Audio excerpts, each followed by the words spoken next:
USS Liberty, a United States naval vessel that occurred on June 8, 1967. Well, if you haven't, you're about to learn more about it.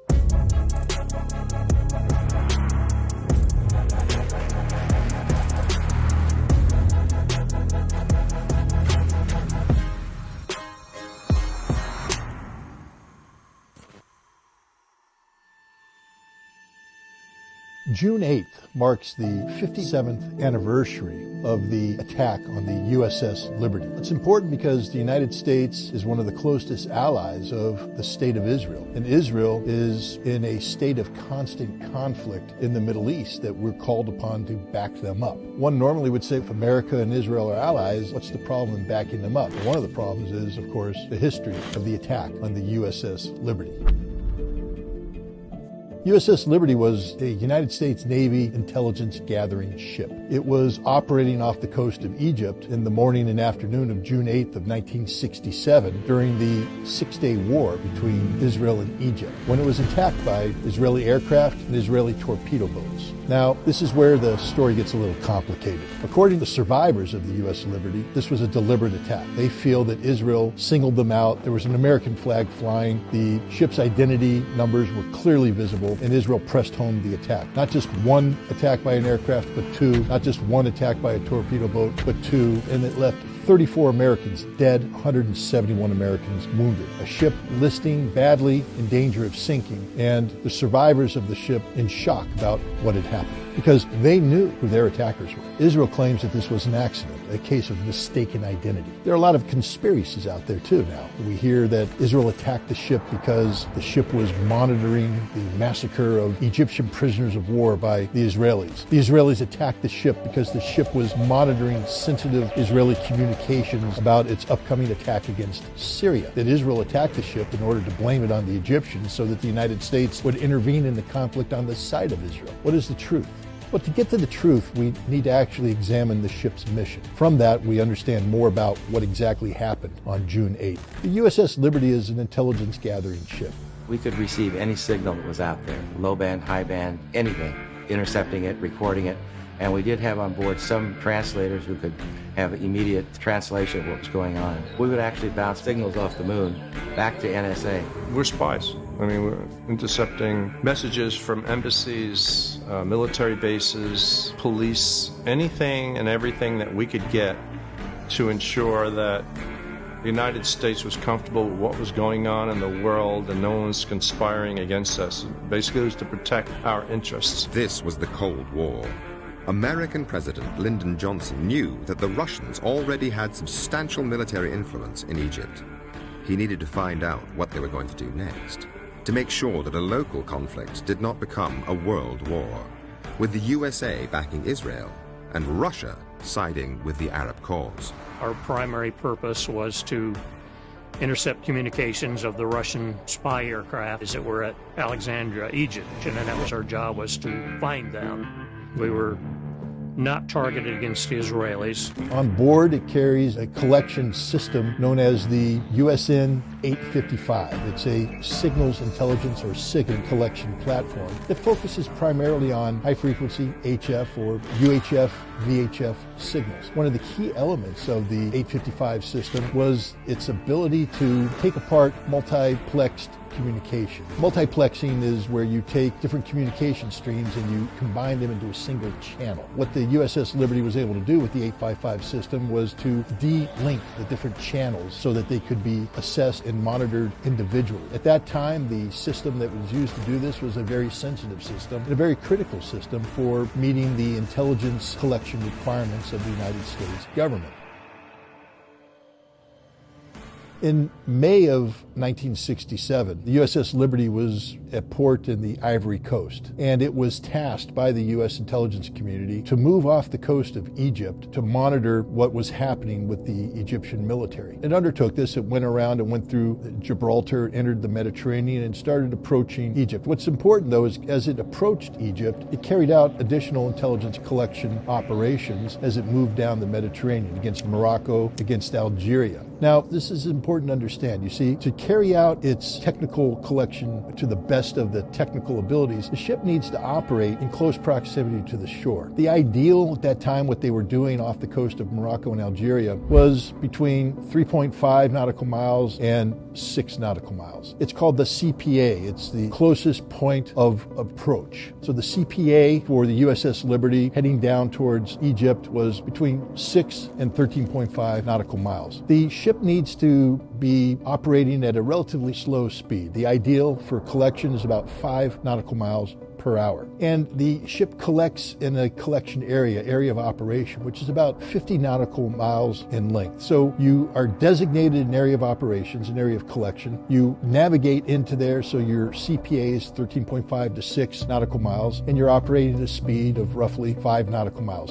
And this is the posture that the USS Liberty took as it approached Egypt. While it's approaching Egypt, as it's coming down to the Mediterranean, on 5 June, Israel launches a surprise attack against Egypt and Jordan. This is the beginning of the 6-day war. By the time the USS Liberty comes off the coast of Egypt, it's the night of June 7th, June 8th, and the war is all but over. Indeed, on June 8th, Egypt surrendered. The war ended at 4 o'clock in the afternoon. But the war was still raging as the USS Liberty came on to the shore. As it is approaching Egypt, there is concern amongst the U.S. military command about the danger that the USS Liberty faced. It was now entering into a war zone. So before it came into Egyptian waters, its CPA was modified to be between 12.5 and 20 nautical miles. So it would be at a further distance off the shore. Now again, the further you get from the shore, the less effective your intelligence collection becomes. You become limited in what you can and cannot collect. And this is an important fact because there's some people that are saying that the job of the USS Liberty was to collect against the Israeli target. And to collect effectively against the Israeli target, especially Israeli military communications taking place in contact with the Egyptians, you need to be close to the shore. So right off the bat, as the USS Liberty approaches the Egyptian shore, it's degrading its ability to collect. Now let's put this in perspective. What makes the USS Liberty important? Prior to the USS Liberty arriving off the shore of Egypt, the United States was operating airborne SIGINT collection platforms, C-130s, EC-121s. Initially, they were operating these basically 8 times a week. What they did is they modified that so that it would be operating almost continuously on a daily basis. So we already had airborne collection platforms going against the Egyptian target.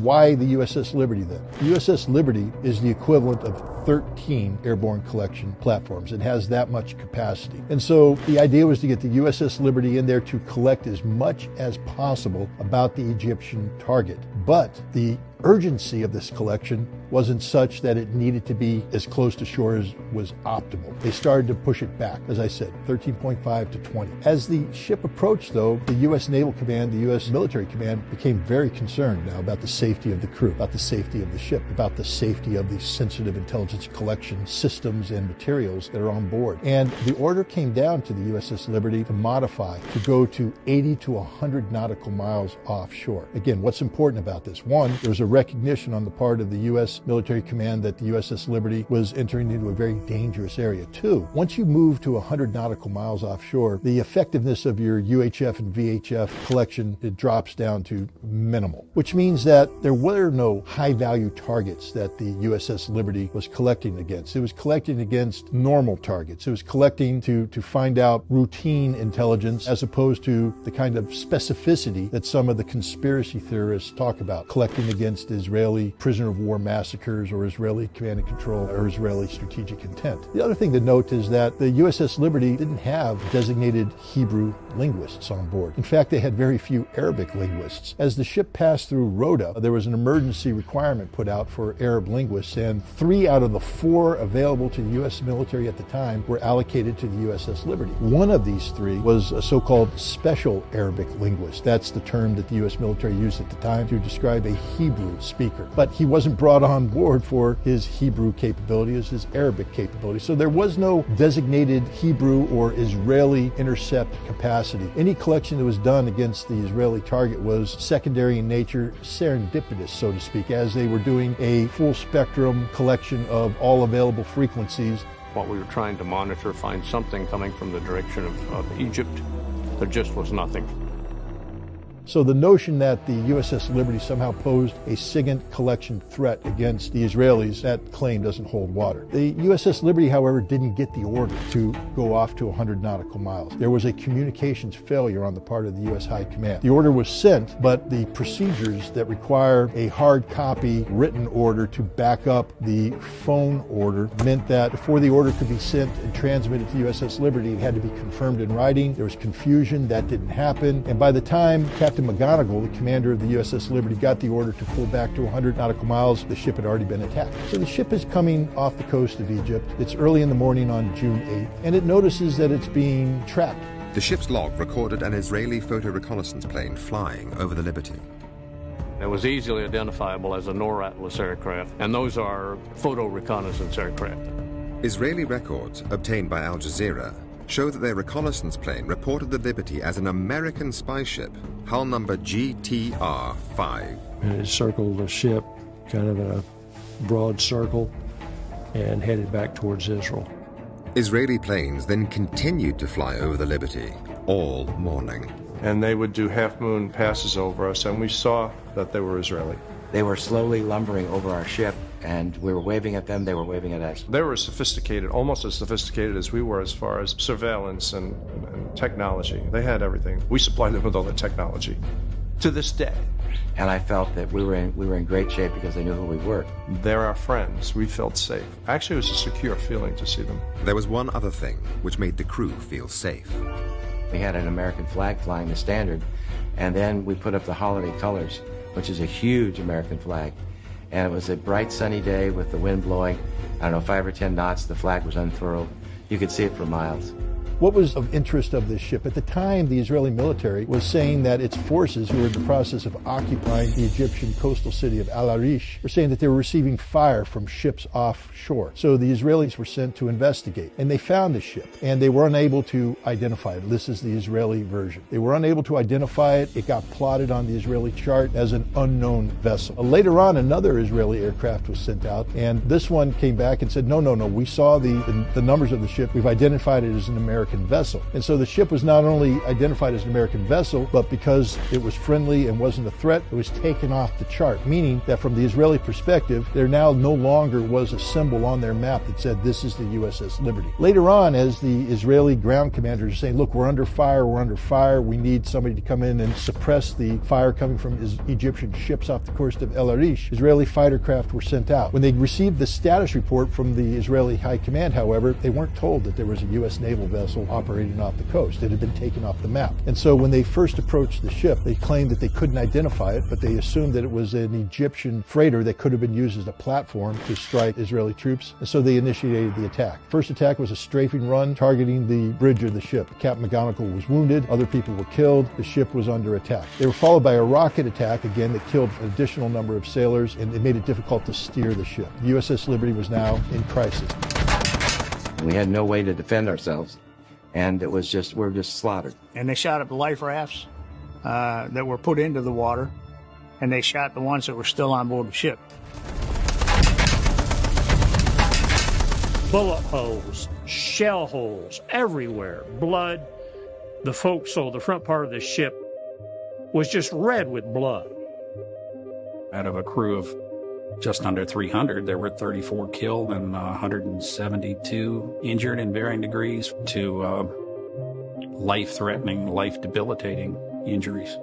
So that was more than 2/3 of the crew.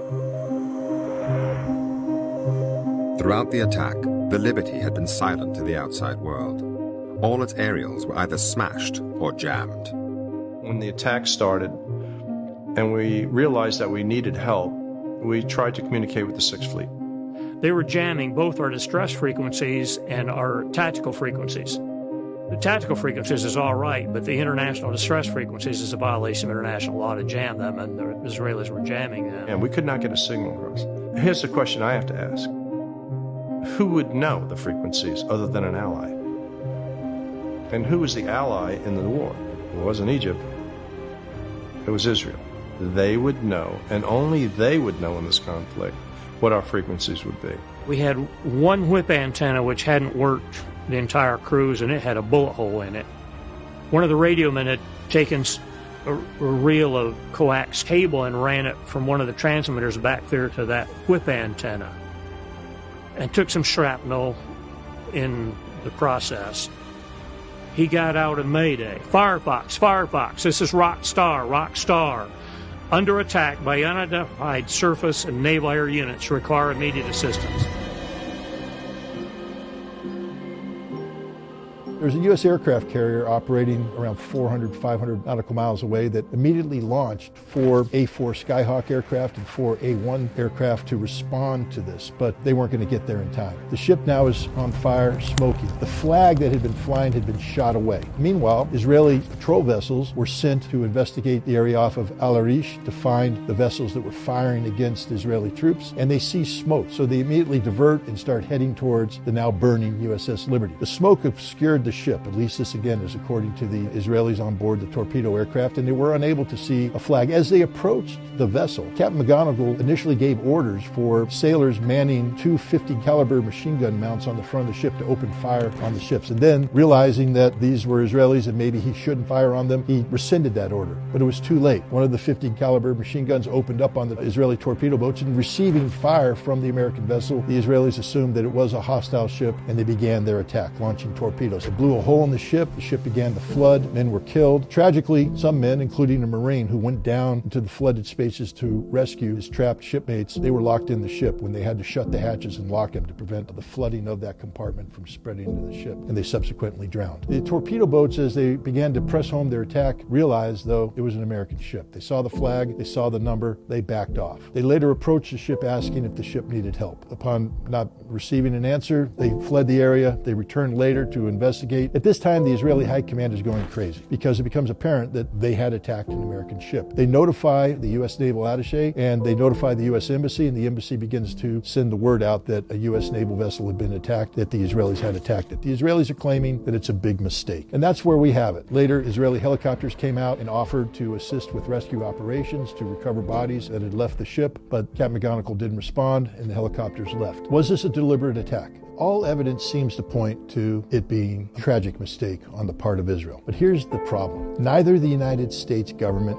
nor the Israeli government have ever been willing to sit down and tell the full story. They've released bits and pieces. Information has been declassified over time. And when you look at the totality of the picture, it tends to support the notion what happened was just a tragic series of mistakes that came together at this moment that left a U.S. Navy ship on fire, burning, 34 sailors dead, 171 wounded.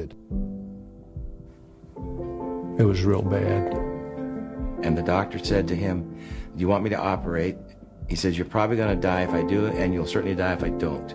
And he said, "Go ahead, doctor." And so when the doctor operated, we held him as tight as we could. It was horrible pain, I'm sure, for him. And all of a sudden, he went limp, and he died right there. I don't want to ever see anything like that again.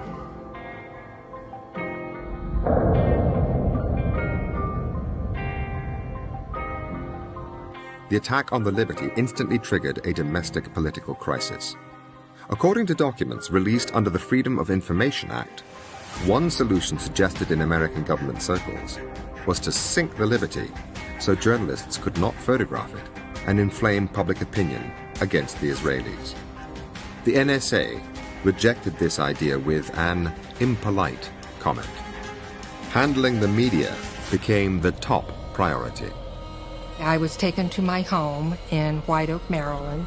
My name is Patricia Blue Rashakas, and my husband was killed on the Liberty. And by the time I got there, there were any number of people from the National Security Agency there. They were there to make sure that I didn't speak to anyone from the press, and I didn't. They stayed night and day. This audio tape, which has never been broadcast before, was recorded in real time by the Israeli military during the assault.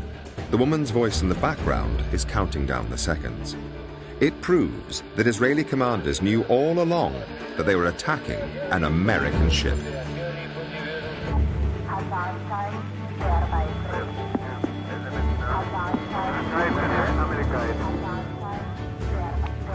I was listening to the chatter the night before.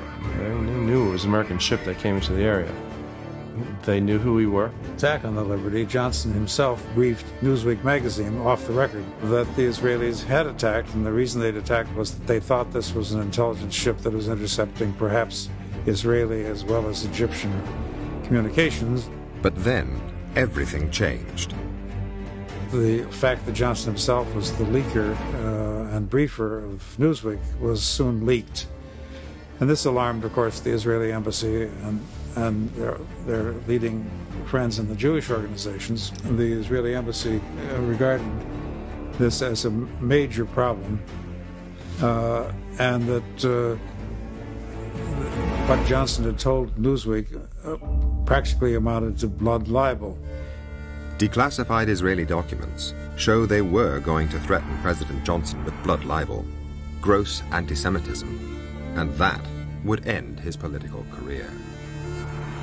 For the people that were subjected to this attack, that's not good enough. They want to know the truth. They have questions. They feel that there's been a cover-up. And indeed, the way the U.S. government has behaved in this incident, it could lend itself to the notion that there has been a cover-up. Senior U.S. naval officials, including the admiral in command of the fleet, came on the ship to interview the sailors. They made the sailors sign non-disclosure agreements. The sailors were forbidden to ever talk about this incident, and they feel that no real inquiry has been made to this topic. But in defense of the U.S. Navy, the USS Liberty was involved in some of the most sensitive intelligence collection at that time. A lot of the details about how the USS Liberty was operating, what its performance parameters were, etc., lend itself to a deeper understanding of how the U.S. intelligence community uses platforms like the USS Liberty to collect against very sensitive intelligence targets. And so it was only natural that the U.S. Navy would be reticent in full disclosure, so to speak. But this doesn't do the survivors of the USS Liberty justice. And to be honest, at this juncture, 77 years after the fact, the things that were sensitive back then are no longer sensitive today. There's literally no reason for the United States government not to declassify everything about the USS Liberty incident so that the full truth can be understood. The heroes of the U.S. Liberty deserve nothing less. And as Americans, as we struggle to come to grips with the nature of our relationship with Israel today,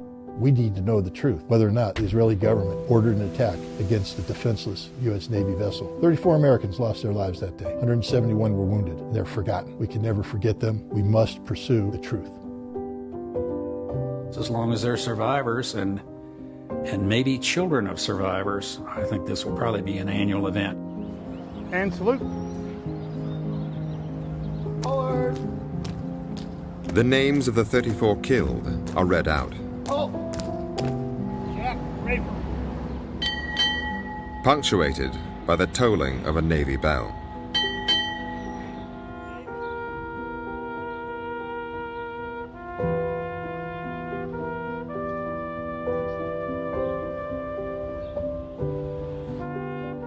It's important to not forget what happened and to continue to try to find out why it happened and who made it happen.